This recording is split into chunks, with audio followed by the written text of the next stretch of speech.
অসাম্প্রদায়িকতার নামে তথাকথিত নাস্তিক বুদ্ধিজীবীরা ইসলাম মুক্ত বাংলাদেশ গড়তে চায়, আর শিক্ষা ব্যবস্থার মাধ্যমে হিন্দুত্ববাদকে কায়েম করতে চায়। 14 কোটি মুসলমান তা হতে দিবেন না। সপ্তম শ্রেণীর ইতিহাস সমাজ বিজ্ঞান বইতে বাংলাদেশের 60 গম্বুজ মসজিদের ছবিও তো আছে, সেটা দিলা না। ভারতের বিহারের পাটনা হিন্দু মন্দিরের ছবি দিয়া তারপর বলো অসাম্প্রদায়িক শিক্ষা দিবা। আপনার বিজ্ঞান বলতেছে আমরা কেন হইলাম? বলে it is nothing but natural selection, এটা প্রাকৃতিক নির্বাচন। নাউজুবিল্লাহ বলে, মানে এমনি এমনি হয়ে গেছে। এমনি এমনি কিছু হয়? এমনি এমনি হয়ে গেছে, এটা সবচেয়ে বড় অবৈজ্ঞানিক কথা। আমার দেশে যারা নাস্তিক অ্যাথিস্ট, এগুলো 2 পাতা বিজ্ঞান পড়ছে। 2 পাতা বিজ্ঞান পড়লেই নাস্তিক হয়। বিজ্ঞানের নামে ডারউইনের গাঁজাখুরি মতবাদ পড়লেই নাস্তিক হয়। আর আল্লাহর কোরআন যখন সিনায় চলে আসে তখনই মানুষ সত্য এবং মহাসত্যের সন্ধান পেতে পারে। তার চেয়ে বড় বিজ্ঞান আর কিছু হতে পারে না। তো বিজ্ঞানের নামে আমাদের দেশে কি পড়ানো হয় আপনারা দেখতেছেন। এই যে নতুন বই আসছে, সমাজ বিজ্ঞান, ইতিহাস, সমাজ বিজ্ঞান, জীববিজ্ঞান, প্রাণী বিজ্ঞান, এগুলোতে কি শেখানো হচ্ছে? ওইটা বিজ্ঞান না, বিজ্ঞানের নামে গাঁজাখুরি মতবাদ। এই গাঁজাখুরি মতবাদের একটা গল্প তার আবিষ্কার করছে আবার বিজ্ঞান, যে কোটি কোটি বছর আগে কিছুই ছিল না। কিছু যে ছিল না দেখলো কে? বিজ্ঞান মানে তো প্রমাণ। বিজ্ঞান মানে কি? যেটা প্রমাণ নাই ওটা অনুমান, আর অনুমান কখনো বিজ্ঞান হয় না। বাংলাদেশে বিজ্ঞান বইতে অনুমানকে বিজ্ঞান নাম দিয়ে পড়ানো হচ্ছে। কোটি কোটি বছর আগে কিছুই ছিল না দেখলো কে? জবাব নাই। তারপর কি হলো? তারপর কি হলো? প্রচুর ক্রিস্টাল আকাশ থেকে পড়ছে, গলে গেছে, পানি হয়ে গেছে। তারপর কি হইল? তারপর হলো উল্কা বৃষ্টি। উল্কা বৃষ্টির কারণে প্রচুর নাইট্রোজেন, হাইড্রোজেন, অক্সিজেন পৃথিবীতে আসলো। তারপর কি হলো? তারপর এগুলো মিলে জিলে একটা এককোষী জীব অ্যামিবা হয়ে গেছে। তারপর কি হলো? তারপর ফিউশন, কোষ বিভাজনের মাধ্যমে তা হয়ে গেল কীট, বিবর্তনের মাধ্যমে কীট হয়ে গেল ব্যাঙ। ব্যাঙের আর পানিতে ভাল লাগে না, চলে আসছে ডাঙ্গায়। ব্যাঙ বিবর্তনে হয়ে গেছে গিনিপিগ। তারপর এই এভুলেশন, বিবর্তনের মাধ্যমে গিনিপিগ হয়ে গেছে পরবর্তীতে শিম্পাঞ্জি, ওরাং ওটাং, হনুমান, বানর। তারপর কি হয়েছে? লক্ষ লক্ষ বছর আগে বানর দাঁড়ায় গেছে, ল্যাস পড়ে গেছে, দৌড় দিছে, হয়ে গেছে মানুষ। নাউজুবিল্লাহ বলবেন না? এটা নাকি বিজ্ঞান? এটা বিজ্ঞান? দুনিয়ার সমস্ত সায়েন্টিস্ট একমত, the theory of evolution is not a scientific fact. It is nothing but hypothesis of Charles Darwin. বিবর্তনবাদ কোনো বৈজ্ঞানিক মতবাদ নয়, এটা চার্লস ডারউইনের একটা গাঁজাখুরি মতবাদ। তাহলে আমার প্রশ্ন, 17 কোটি 46 লক্ষ মানুষের বাংলাদেশে 14 কোটি তো মুসলমান, আর সেই 14 কোটি মুসলমানের রক্ত পানি করা ঘামের পয়সায় যে দেশ চলে, শিক্ষা মন্ত্রণালয় চলে, সেখানে বিজ্ঞানের নামে বানর তত্ত্ব পড়ানো হোক, এটা মুসলমান মেনে নিতে পারে না। এটা হচ্ছে আমি কে? বিজ্ঞান পরিচয় দিল, আপনি বানর। আপনি কি? বানরের গোষ্ঠী। আর আল্লাহর কোরআন বলছে না আপনি মানুষ, আপনি আদম সন্তান, আপনি আল্লাহর শ্রেষ্ঠ সৃষ্টি। বলেন সুবহানাল্লাহ। প্রথম প্রশ্ন উত্তর পাইছেন? মাতো না ভাই। দ্বিতীয় প্রশ্ন, what is the origin of man? মানুষের আদি উৎস কি? কোথা থেকে মানুষ? কোরআন শরীফ জবাব দিচ্ছে, وَقُلْنَا يَا آدَمُ اسْكُنْ أَنْتَ وَزَوْجُكَ الْجَنَّةَ وَكُلَا مِنْهَا رَغَدًا حَيْثُ شِئْتُمَا وَلَا تَقْرَبَا هَٰذِهِ الشَّجَرَةَ فَتَكُونَا مِنَ الظَّالِمِينَ।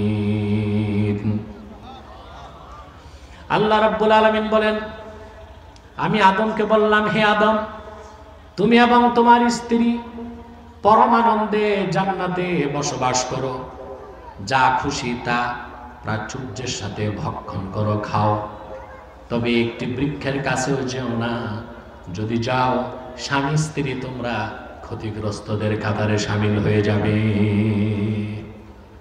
তাহলে আমরা জবাব পেলাম, আমাদের আদি উৎস হচ্ছে জান্নাত। আমাদের বাবার বাড়ি, জোরে বলতে হবে, মায়ের বাড়ি, বাবার বাড়ি, আসল বাড়ি, বাবার বাড়ি, আসল বাড়ি। তাহলে আমাদের উৎস হচ্ছে আমরা জান্নাত থেকে। কোত্থেকে? জান্নাত থেকে। আর তথাকথিত বিজ্ঞান সে বলতেছে আমাদের উৎস আমরা কোত্থেকে? জঙ্গল থেকে। কারণ বানরের বাড়ি কই? আর কোরআন বলতেছে আমরা জান্নাত থেকে। আর মানুষের বিজ্ঞান নামের অনুমান বলতেছে আমরা জঙ্গল থেকে। কোথায় জান্নাত, কোথায় জঙ্গল? তাহলে একটি কথা স্পষ্টই বলে যায়, মানুষ ও মানবতার সম্মানকে সমুন্নত করেছে একমাত্র আল্লাহর কোরআন। আর তথাকথিত বিজ্ঞান মানুষ ও মানবতাকে বুলণ্ঠিত করেছে। ঠিক কিনা? তৃতীয় প্রশ্ন, মানুষের জীবনে কয়টা প্রশ্ন? সব ভুলে গেছো? তৃতীয় প্রশ্ন, আমার ফাইনাল ডেস্টিনেশন কি?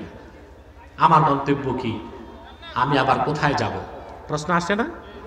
আল্লাহ পাক জবাব দিচ্ছেন, আল্লাহ পাক বলেন, কাইফা তাকফুরুনা বিল্লাহি ওয়া কুনতুম আমওয়াতান ফাআহইয়াকুম সুম্মা ইউমীতুকুম সুম্মা ইউহয়ীকুম সুম্মা ইলাইহি তুরজাউন। তোমরা কেমন করে আল্লাহর কুদরতকে অস্বীকার করো? তোমরা ছিলে মৃত, আল্লাহ তোমাদের জিন্দা করেছেন, আবার তিনি তোমাদের মৃত্যু দিবেন, আবার তিনি তোমাদেরকে জিন্দা করবেন, অতঃপর তোমরা সকল মানুষ দলবদ্ধভাবে প্রত্যাবর্তিত হবে সেই মহান আল্লাহর কাছে। তাহলে আমাদের গন্তব্য কি? আখেরাত। গন্তব্য কি? কয়টা প্রশ্ন হলো? চতুর্থ প্রশ্ন, কেন? প্রথম প্রশ্ন আমি কে, জবাব পেয়েছি। আমি কোত্থেকে, জবাব পেয়েছি। আমি কোথায় যাব, জবাব পেয়েছি। চতুর্থ প্রশ্ন কেন? আমি কেন সৃষ্ট হলাম? আপনার বিজ্ঞান বলতেছে আমরা কেন হইলাম? বলে it is nothing but natural selection. এটা প্রাকৃতিক নির্বাচন। নাউজুবিল্লাহ বলে, মানে এমনি এমনি হয়ে গেছে। এমনি এমনি কিছু হয়? এমনে এমনে হয়ে গেছে, এটা সবচেয়ে বড় অবৈজ্ঞানিক কথা। আমার দেশে যারা নাস্তিক, অ্যাথিস্ট, এগুলো দুই পাতা বিজ্ঞান পড়ছে। দুই পাতা বিজ্ঞান পড়লেই নাস্তিক হয়। বিজ্ঞানের নামে ডারউইনের গাঁজাখুরি মতবাদ পড়লেই নাস্তিক হয়। আর আল্লাহর কোরআন যখন সিনায় চলে আসে, তখনই মানুষ সত্য এবং মহাসত্যের সন্ধান পেতে পারে। তার চেয়ে বড় বিজ্ঞান আর কিছু হতে পারে না। চতুর্থ প্রশ্ন, কেন? আমি কেন সৃষ্ট হলাম? তার জবাব আল্লাহ দিয়েছেন, وما خلقت الجن والإنس إلا ليعبدون আমি জিন আর মানুষকে সৃষ্টি করেছি শুধুমাত্র আমার ইবাদতের জন্য। তাহলে আমাদের চতুর্থ প্রশ্নের উত্তর কি, আমরা কেন হয়েছি? জোরে কও বাবা, কার ইবাদত? সেজন্য আল্লাহ রাব্বুল আলামিন সূরা বাকারার 21 নম্বর আয়াতে বলেন, ইয়া আইয়ুহান নাসু উবুদু রাব্বাকুমুল্লাযী খালাকাকুম ওয়াল্লাযীনা মিন ক্বাবলিকুম লাআল্লাকুম তাত্তাকুন। হে মানব জাতি, তোমরা তোমাদের রবের ইবাদত করো। সুবহানাল্লাহ। ইবাদত হবে কার? রবের। কার? চলে বলেন আল্লাহর। কোরআন শরীফের এই আয়াতের দিকে লক্ষ্য করলে আপনি অবিশ্বাসীদের, নাস্তিকদের কিছু প্রশ্নের উত্তর পাবেন। বাংলাদেশে যারা চেতনায় বিশ্বাসী, কিছু বিশ্বাসী, কথায় কথায় বলে আমরা অসাম্প্রদায়িক বাংলাদেশ চাই। বেশ ভালো কথা। তারপর যত নতুন বই ছাপছে ক্লাস 7-এ, নবম শ্রেণী, দশম শ্রেণী, এই বইয়ের প্রথম পৃষ্ঠাতেই দেখবেন যে শিক্ষা ব্যবস্থার মূলনীতি অসাম্প্রদায়িক শিক্ষা। কি শিক্ষা? অর্থাৎ শিক্ষার মাধ্যমে কোনো সম্প্রদায়কে পৃষ্ঠপোষকতা করা হবে না।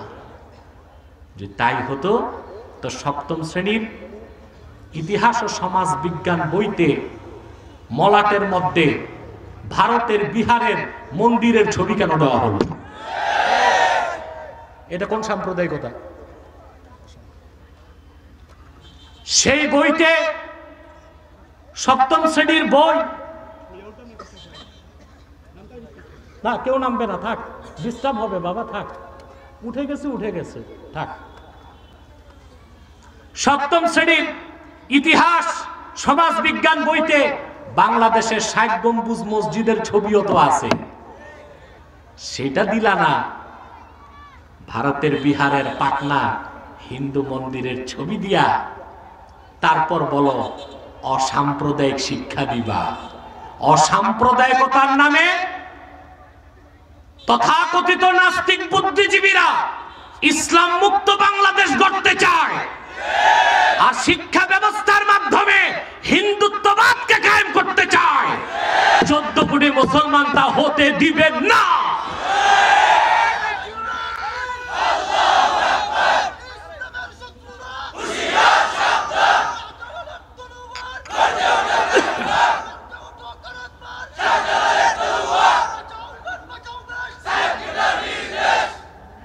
সম্মানিত সুধী, অসাম্প্রদায়িকতার কথা বলে সবচেয়ে মজার কথা, একমাত্র ইসলামই অসাম্প্রদায়িক, আর যত ধর্ম আছে সব সাম্প্রদায়িক। সাম্প্রদায়িক কাকে বলে? যে ধর্মটা একটা সম্প্রদায়ের জন্য, ওটা সাম্প্রদায়িক। ওটা কি? যেমন হিন্দু ধর্ম, এটা একটা সম্প্রদায়ের। ইহুদি ধর্ম নাম বলতেছে এটা একটা সম্প্রদায়ের। খ্রিস্টান ধর্ম নাম বলতেছে এটা একটা সম্প্রদায়ের। বৌদ্ধ ধর্ম নাম বলতেছে এটা বৌদ্ধ সম্প্রদায়ের। সারাটি কোরআন শরীফে গভীরভাবে যদি আপনি তাকান, মুহাম্মদ সাল্লাল্লাহু আলাইহি সাল্লামের আদিত মহাসত্য দিন ইসলাম, ইসলামকে কোথাও মুসলমানের ধর্ম বলা হয় নাই। হয়েছে? দ্বীনুল মুসলিমিন বলা হয়েছে, ইসলাম মুসলমানের ধর্ম বলা হয়েছে না। কি বলা হয়েছে? ইযা জাআ নাসরুল্লাহি ওয়াল ফাতহ ওয়া রাআইতান নাসা ইয়াদখুলুনা ফি দীনিল্লাহি আফওয়াজা।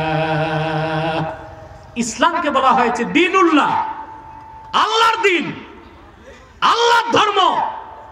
আল্লাহর দ্বীন আল্লাহর জমিনে আল্লাহর বান্দারা কায়েম করবে, সেখানে সাম্প্রদায়িকতার ধোঁয়া তোলার কোনো সুযোগ নাই। তাহলে ইসলামকে আল্লাহ কি মুসলমানের ধর্ম বলেছেন? দ্বীনুল্লাহ।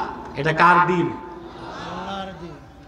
তাহলে একমাত্র ইসলাম সাম্প্রদায়িকতার ঊর্ধ্বে।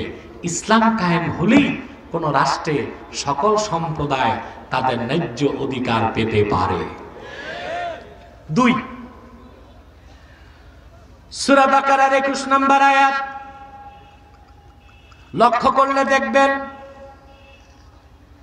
এই আয়াতের মাধ্যমে আল্লাহ রাব্বুল আলামিন ইসলামের সার্বজনীনতার কথা তুলে ধরলেন। সমস্ত পৃথিবীতে আল্লাহর হাবিব মুহাম্মদ সাল্লাল্লাহু আলাইহি ওয়াসাল্লামের উম্মতের ঈমানদার যারা ইসলামের ধারক বাহক, তারা দ্বীন ইসলামের প্রচার করার অথরিটি, অধিকার আল্লাহর পক্ষ থেকে পেয়েছে। ইসলাম ছাড়া যত ধর্ম আছে পৃথিবীতে, তাদের ধর্ম প্রচারের কোনো অধিকার নাই। বলবেন এটা আবার কেমন গায়ের জোরের কথা? গায়ের জোরের কথা হয়ে যায় না? কথা বলেন না, গায়ের জোরে বলি নাই, এবার ডকুমেন্টস নেন। হিন্দু ধর্মের নিয়ম হচ্ছে অহিন্দু কিয়ামত তক হিন্দু হইতে পারবে না। অহিন্দু হিন্দু হইতে পারবে না। তাহলে আর ধর্ম প্রচারের সুযোগ আছে? কথা বলেন। ইহুদি ধর্ম, তাদেরও নিয়ম, ইহুদির ঔরসজার সন্তান ইহুদি হবে, অইহুদি ইহুদি হতে পারে না, জায়নিস্ট হতে পারে। জিউস আর জায়নিস্ট এক জিনিস নয়। বৌদ্ধ ধর্মের একই নিয়ম, বৌদ্ধর ঘরে বৌদ্ধ, অবৈধ বৌদ্ধ হইতে পারে না। তাহলে মুসলিম ছাড়া ধর্ম প্রচার করে শুধু একটা জাতি, খ্রিস্টান জাতি। করে না? ওরাই তো বেশি উৎপাত করে বাংলাদেশে। এবার দেখেন, খ্রিস্টানদেরও ধর্ম প্রচার করার কোনো অধিকার জেসাস, যিশু দেয় নাই। কেন? নিউ টেস্টামেন্ট, বাইবেলের যে নতুন সংস্করণে এসেছে, বাইবেলে লেখা, আমাদের কথা না, বাইবেলের কথা। জেসাস বলেছে, যাকে যিশু বলা হয়, যাকে আমরা ঈসা বলি, তিনি বলেছেন, আমি প্রেরিত হয়েছি শুধুমাত্র বনি ইসরায়েলের হারানো ম্যাশগুলোকে উদ্ধার করতে। তাহলে বাইবেল সাক্ষী দিচ্ছে জেসাস, যিশু খ্রিস্ট ধর্ম এনেছিল শুধু বনি ইসরায়েলের জন্য। তাহলে সারা বাংলাদেশে খ্রিস্টানরা ঘুরে ঘুরে মানুষকে খ্রিস্টান বানাচ্ছে। বাংলাদেশে তো সব বাঙালি, এরা তো কেউ বনি ইসরায়েল না। তো বনি ইসরায়েলের ধর্ম বাঙালির কাছে প্রচার করার কোনো অধিকার তো জেসাস তাদেরকে দেয় নাই। তো ধর্ম প্রচার করা তাদের ধর্মীয় গ্রন্থের আলোকে জায়েজ কাজ না, না জায়েজ কাজ? আমাদের ফতুয়া না বাইবেলের ফতুয়া? তাহলে কি আমি কি গায়ের জোরে বলেছি? দ্বিতীয় কথা, জেসাস যেই যুগের জন্য ধর্ম নিয়ে এসেছিল তখন ঠিক ছিল, পরবর্তীতে মেয়াদ উত্তীর্ণ হয়ে গেছে, ডেট ফেল হয়ে গেছে, রিজেক্ট হয়ে গেছে, এখন আর এটা চলবে না। ওষুধ যত দামি হোক, যদি মেয়াদ চলে যায়, ওই মেয়াদ উত্তীর্ণ ওষুধ খাইলে ভালো রোগীও মারা যাবে। ঠিক কিনা? এবার দেখেন মুসলমান, পূর্বে যত নবী এসেছেন তারা ছিলেন আঞ্চলিক নবী, একটি অঞ্চলের জন্য। তারা ছিলেন সাম্প্রদায়িক নবী, একটি সম্প্রদায়ের জন্য।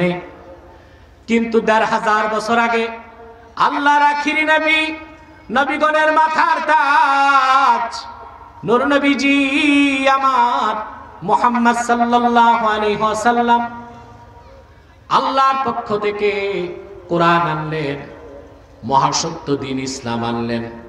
তিনি শুধু আরববাসীর জন্য আসেন নাই,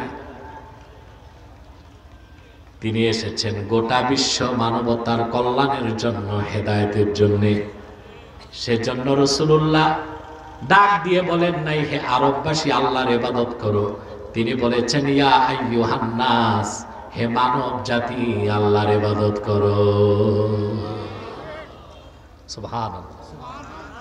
তিনি এসেছেন ১৫০০ বছর আগে। গোটা বিশ্ব মানবতার কল্যাণে। বলেন সুবহানাল্লাহ। তাহলে ইবাদত হবে কার? এখন সত্য করে বলেন, আপনারা কি আল্লাহর ইবাদত করেন? কেমনে করবেন ভাই? আল্লাহর ইবাদত তো বুঝেনি না। দেখছেন আমাদের প্যান্ডেল তো ভরে গেছে, এই যে হাজার হাজার ভাই দাঁড়ায় আছেন কেন? বসেন না ভাই, পিছনে যে বসেন। মাহফিলের পরিবেশ যত সুন্দর হবে আপনার কবরটা তত সুন্দর হবে। তারপরও 2 কদম হাঁটবে না, এখানেই বসবে। থাক, বসেন বসেন। এই মাঠে জায়গা হবে না তো ইনশাআল্লাহ, মুনাজাত পর্যন্ত দেখবেন ফিল ফুল হয়ে গেছে আল্লাহর হুকুমে। বলেন আল্লাহুম্মা আমিন। আল্লাহ কবুল করুন, আল্লাহ মঞ্জুর করুন। আমরা মুনাজাত করব একটু পরে, জুমার দিনের মুনাজাত কবুল হয়ে যাবে। সম্মানিত সুধী, আল্লাহর ইবাদত কি বুঝেন আপনারা? ইবাদত অর্থ কি? আপনারা ইবাদত বুঝেন নামাজ, রোজা, হজ, যাকাত, দাড়ি, টুপি, জুব্বা, কুর্তা, ঠিক কিনা? সেজন্য আপনারা নামাজও পড়েন, আবার সুযোগ পাইলে সুদও খান। আপনার নামাজও পড়েন, বিচার আচারে গেলে 2 দিক থেকে 2 পাইস। হ্যাঁ, লম্বা দাড়ি আছে, পাগড়ি আছে আপনাদের, কোন পীরেরও মুরিদ হইতে পারেন, কিন্তু সুযোগ পাইলে গরিব মুসলমান ভাইয়ের জায়গা আস্তে আস্তে ধাক্কা ধাক্কি করেন। কেন করেন? আল্লাহর ইবাদত বুঝেন না। ইবাদতের সংজ্ঞায় হাফেজ জালালউদ্দিন সুয়ুতী রাহমাতুল্লাহ লেখেন, ইবাদত অর্থ হচ্ছে ইমতিসালুল আওয়ামির ওয়া ইজতিনাবুন নাওয়াহি। ঈমান আনার পরে কোরআন হাদিসের সব আদেশকে মানা আর সব নিষেধকে ছাড়া, তার নাম হচ্ছে ইবাদত। নামাজ পড়বেন, সুদ ছাড়বেন, রোজা রাখবেন, ঘুষ ছাড়বেন, হজ করবেন, জেনা ব্যভিচার ছাড়বেন, ঠিক কিনা বলেন? দাড়ি রাখবেন, মিথ্যা কথা ছাড়বেন, জুব্বা লাগাবেন, চগলখড়ি ছাড়বেন, পাগড়ি লাগাবেন, গীবত করবেন না, ঠিক কিনা বলেন? আদেশ মানা, নিষেধ ছাড়া, তার নাম কি? ইবাদত। ইবাদতের দ্বিতীয় সংজ্ঞা দিয়েছেন বিশ্ববরণ্য মুফাসসির ইমামে বাগাবী রাহমাতুল্লাহ তাফসীর মাআলিমুত তানজিলের মধ্যে সংজ্ঞা লিখেছেন, ইবাদত হচ্ছে আল ইতাআতু মা'আজ জিল্লাতি ওয়াল খুদু, একনিষ্ঠ চিত্তে নিজকে তুচ্ছ মনে করার দ্বারা আল্লাহ তার রাসূল মুহাম্মদ সাল্লাল্লাহু আলাইহি সাল্লামের আনুগত্যকে জীবনের সকল ক্ষেত্রে মাথা পেতে নেবার নাম হলো ইবাদত। বলেন সুবহানাল্লাহ। এই অর্থে কি আপনারা ইবাদত করেন? আমি তো কবরস্থানে না, আমি মাহফিলে। জি হয় টি হয় কিছু বলো একটা, আমার কথা বুঝতেছেন? ইবাদতের দ্বিতীয় সংজ্ঞা কি? ঈমান আনার পরে আল্লাহ ও তার রাসূল মুহাম্মদ সাল্লাল্লাহু আলাইহি সাল্লামের আনুগত্যকে বিনা প্রশ্নে মস্তক পেতে মেনে নিতে হবে, তার নাম ইবাদত। এইভাবে কি ইবাদত করেন আপনারা? কথা বলে না। আমি একটু ব্যাখ্যা দিই।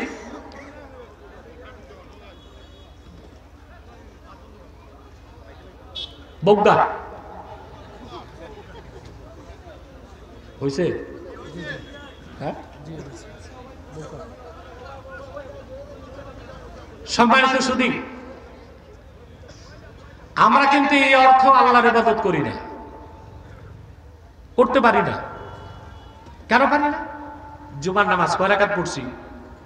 ফরজ কয় রাকাত। আমি যদি বলতাম যে না আজকে তো ওয়াজও আছে, 1 রাকাত পড়ি, মানতেন? আবার যদি বলতাম আজকে তো এত লোক, সবসময় তো 2 রাকাত পড়ি, নামাজই তো ভালো কাজ, আজকে 4 রাকাত পড়ি, মানতেন? কারণ এটা ইবাদত। এটা কি? এই ক্ষেত্রে আল্লাহ তার রাসূলের আনুগত্যকে মানতে হবে। আল্লাহর হাবিব ইরশাদ করেছেন, সাল্লু কামা রাআইতুমুনি উসাল্লি, নামাজ পড়ো সেভাবে যেভাবে দেখেছো আমি রাসূল নামাজ পড়ি। ১৫০০ বছর আগ থেকে আল্লাহ রাসূলের সুন্নতের অনুসরণে সাহাবীগণ, তারপর তাবিগণ, তাবিনগণ, তারপর তাবিউত তাবিনগণ, তারপরে ১৫০০ বছর পার হয়ে গেছে। সকল মুসলমান 2 রাকাত জুমার নামাজ পড়ে। 4 পড়ার সুযোগ নাই, 3 পড়ার সুযোগ নাই, 1 পড়ার সুযোগ নাই। কারণ আপনি আল্লাহর ইবাদত করেন, এই ক্ষেত্রে আল্লাহ তার রাসূলের আনুগত্যকে মানতে হয়। কিন্তু নামাজের বাইরে জীবনের একটা বিরাট অংশে আপনার পোশাক আশাক, উঠা বসা, চলন বলন, আইন ও কানুন, লেনদেন, ক্রয় বিক্রয়, ব্যবসা বাণিজ্য, সংস্কৃতি, শিক্ষানীতি, রাজনীতি, পৌরনীতি, পররাষ্ট্রনীতি, জীবনের একটা বিরাট অংশে আপনি আল্লাহ তার রাসূলের হুকুমকে মানেন না। ওই ক্ষেত্রে তাগুত, কাফের, মুশরিক, বেঈমানদের অনুসরণ করছে।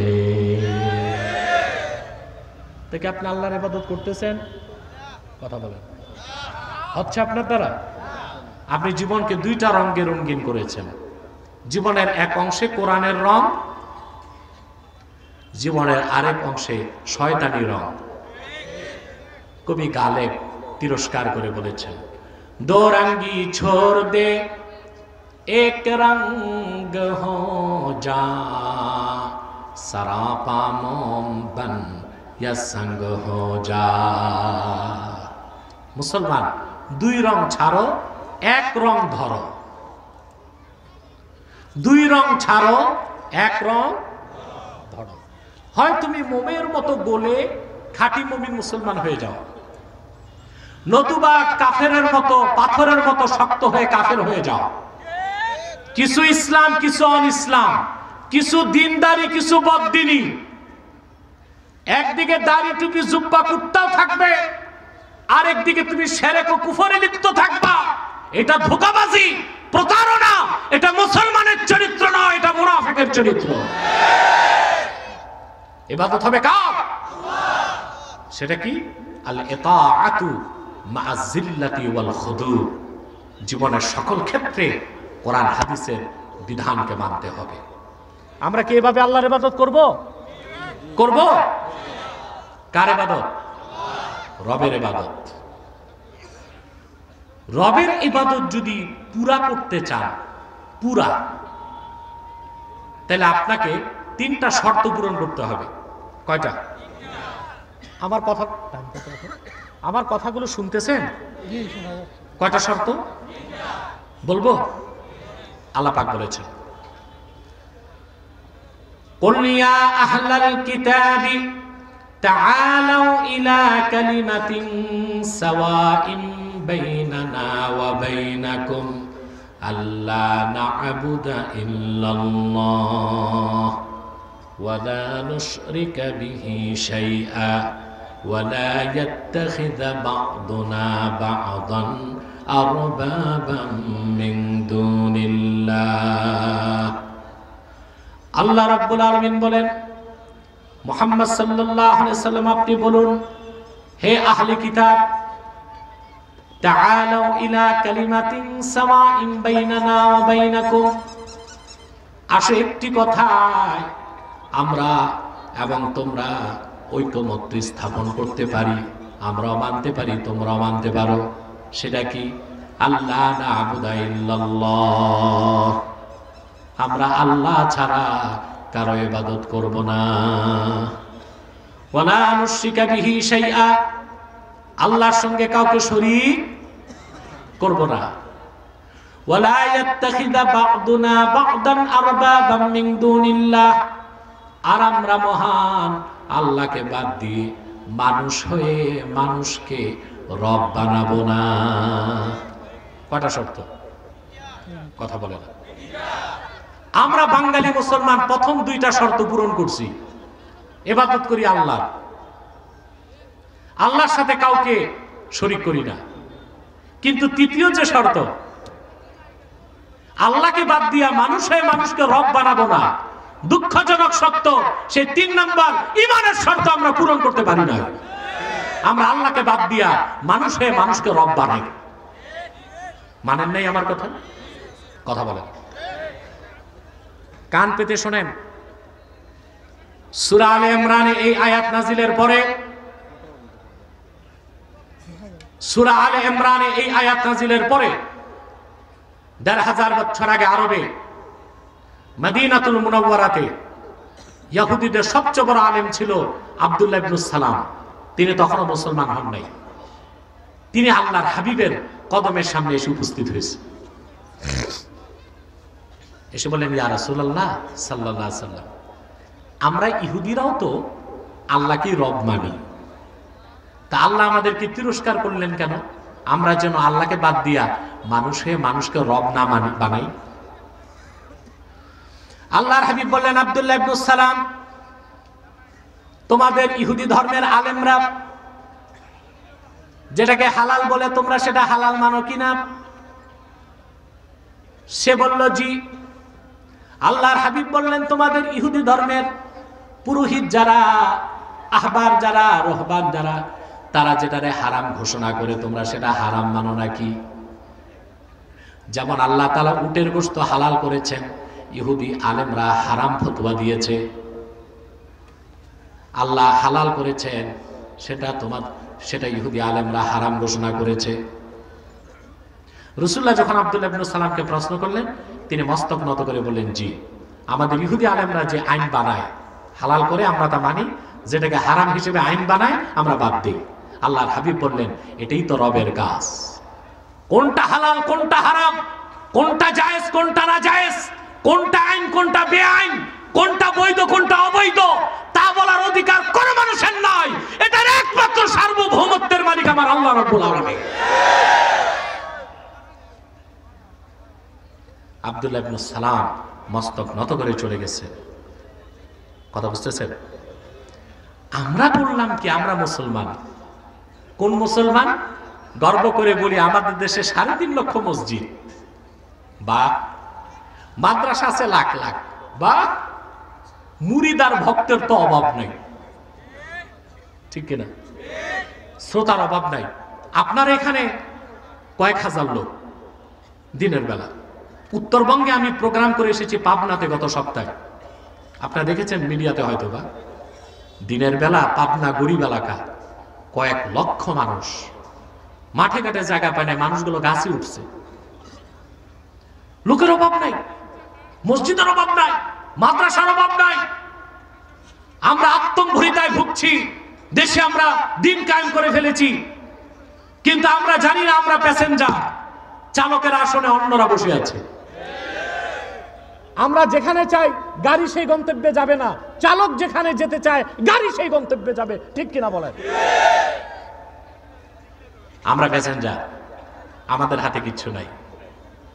সেজন্য আমরা মানুষ হয়ে শুধু হালাল বানাই হারাম বানাই তা না, বরং আল্লাহ যেটা হালাল করছেন আমরা হারাম বানাই, আর আল্লাহ যেটা হারাম করছেন আমরা বাঙালি মুসলমান ওটারে হালাল বানাই।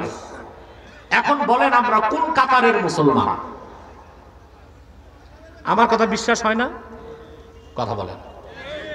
আমি একটা উদাহরণ দিই। বিয়ে করা কি? কথা বলেন। কেউ বলছেন ফরজ, কেউ বলছেন সুন্নাত। আমি দ্বন্দ্বে না যাইয়া বলে দিই, সওয়াবের কাজ, নেক কাজ, হালাল কাজ, ঠিক কিনা? বিয়ে করা। আর বিয়েটা আল্লাহর এত বড় নেয়ামত, মুমিন বুঝে এটা কত বড় নেয়ামত, কাফেরই বুঝে না। কাফের কি বুঝবো? ওর তো ওপেন গেট। বিয়েটা আল্লাহর নেয়ামত। আপনি দেখবেন বুড়া মানুষ, প্যারালাইজড, চোখ কান নড়ে না, তারও যদি বিয়ের কথা বলেন একটা হাসি দিবে। দেখেন সব খুশি, স্টেজে দেখেন সব খুশি হয়ে গেছে। সত্যি এটা আল্লাহর পক্ষ থেকে একটা নেয়ামত, ঠিক কিনা? কোরআন শরীফে আল্লাহ বিয়েকে বৈধ করেছেন। আল্লাহ বলেন, ফানকিহু মা তাবা লাকুম মিনান নিসাই মাসনা ওয়া থুলাথা ওয়া রুবা' ওয়া ইন খিফতুম আল্লা তা'দিলু ফাওয়াহিদা। তোমরা তোমাদের পছন্দের মেয়েদেরকে বিয়ে করো 2টি, পারলে লাগলে 3টি, পারলে লাগলে 4টি, আর যদি ইনসাফ করতে না পারো তাহলে একটি। ইনসাফ করতে না পারলে? আমরা যারা সাবকন্টিনেন্টে আছি, বিশেষ করে বাঙালি, ডালে ভাতে বাঙালি, আমাদের বডি ফিটনেস এমন নাই যে 3-4টা বিয়ে করবেন। বডি ফিটনেস থাকলেও ইকোনমিক্যাল ফিটনেস নাই, ঠিক কিনা? আমি দেখছি বাংলাদেশে যার 2 বউ, প্রতিদিনই তার ঘরে দ্বিতীয় বিশ্বযুদ্ধ তৃতীয় বিশ্বযুদ্ধ চলতে থাকে। ইনসাফ করা সম্ভব হয় না। সেজন্য আল্লাহ বলছেন যদি ইনসাফ করতে না পারো তাহলে একটা। তো বিয়ে করা হালাল কিনা? ইসলামে বাল্য বিবাহ বলতে কিচ্ছু নাই, বালেগ বিবাহ আছে। কি আছে? বাল্য বিবাহ বলতে কোনো কিছু কি আছে? বালেগ বিবাহ। বালেগ বিবাহ মানে ছেলে বালেগ, মেয়ে বালেগা। তার মানে সে মেন্টালি ম্যাচিউরড, ফিজিক্যালি ম্যাচিউরড, তার ম্যাচুরিটি চলে আসছে। আবার আল্লাহর হুকুম, আল্লাহর হাবিবের নির্দেশ, মেয়েকে জবরদস্তি বলা যাবে না এই ছেলের কাছে বিয়ে বসো। মেয়ে যদি পছন্দ করে রাজি হয়, ছেলে যদি পছন্দ করে, তাইলে বিয়ে চলবে। তাহলে বাল্য বিবাহ ইসলামে নাই, কিন্তু বালেগ বিবাহ আছে। কিন্তু আমরা সেই বালেগ বিবাহকে নিজের আইন তৈরি করে বাধা দিয়ে দিছি। একটা হালাল কাজকে হারাম ঘোষণা করছি আমরা। কিভাবে? আমরা বলি ছেলের বয়স 21 হতে হবে, মেয়ের বয়স 18। এর আগে যদি বিয়ে হয়, বিনা নোটিশে পুলিশ উপস্থিত হবে, দোনো বিয়াই অ্যারেস্ট, মেহমানরাও অ্যারেস্ট, বাবুর্চি গেছে সেও অ্যারেস্ট। এমন কেউ যে বিয়ে পড়ায় কি যেন, না না না না, তাকে কাজী বলবেন না। ইসলামী রাষ্ট্রে শরিয়া আদালতে বিচারপতিকে বলা হয় কাজী।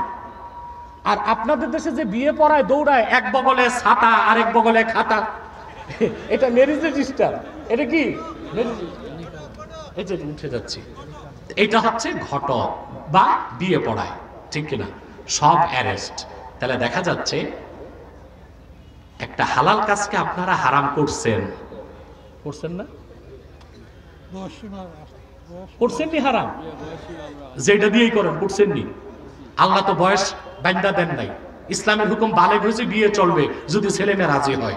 ওইটাকে আপনারা হারাম করছেন। অপরদিকে আপনারা গণতান্ত্রিক, আপনাদের ডেমোক্রেসি আছে, আপনাদের লিবার্টি, স্বাধীনতা আছে, আপনাদের বাক স্বাধীনতা আছে, মুক্ত চিন্তা আছে। সেই দোহাই দিয়া ছেলে মেয়ে বয়স যাই হোক, একটু পার্কে, রেস্তোরাঁয়, জঙ্গলে আর চা বাগানে যদি একটু মন দেয়া নেয়া করে, একটু ফ্রি মিক্সিং, লিভ টুগেদার হয়, তাতে সমস্যা কি? বাচ্চা মানুষ একটু করতেই পারে। তার একটা হারামকে আপনারা বৈধ জায়েজ করলেন, আর একটা হালালকে আপনারা না জায়েজ করলেন। এটাই হচ্ছে সবচেয়ে বড় শিরকের অন্তর্ভুক্ত। আপনারা আল্লাহকে বাদ দিয়া মানুষ হয়ে মানুষকে রব বানাচ্ছেন। যেদিন এই শিরকি কাজ বাদ দিতে পারবেন, আপনারা আল্লাহর বান্দা হয়ে যাবেন। আল্লাহর ইবাদত আপনারা পরিপূর্ণভাবে করতে পারবেন। জীবন হবে দুনিয়ায় সার্থক, পরকালে পাবেন জান্নাত। সাদাকাল্লাহুল আযীম ওয়া সাদাকা রাসূলুহুন নবিয়ুল কারীম। আজকে খুব কম সময়ে যে মেসেজ দিলাম, হৃদয়ে লালন করতে হবে। পারবেন তো ইনশাআল্লাহ? কেউ উঠবেন না, আমি বলি নাই উঠতে। আপনাকে আউলিয়া কেরাম নাকি মুনাজাত লাগে না? আমরা একটু দরুদ ও সালাম পড়ে দোয়া করব মহব্বতে। সাল্লাল্লাহু আলা